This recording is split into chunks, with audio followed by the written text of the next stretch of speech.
Tara na! Mag-vacation sa Palawan ngayong summer.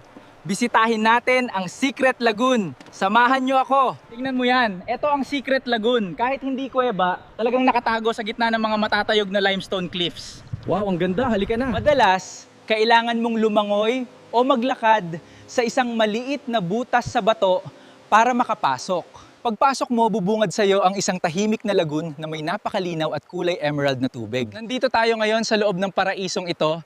Tingnan nyo ang napakagandang limestone cliffs at ang napakalinaw na tubig. Ang ganda, di ba? Ang tubig dito, napakalamig at napakalinaw. Kita mo ang ilalim at ang lahat ng maliliit na isda. Nandito ako sa paraiso. Ito ang pinaka-relaxing na lugar. Tingnan nyo ang tanawin. Ang ganda.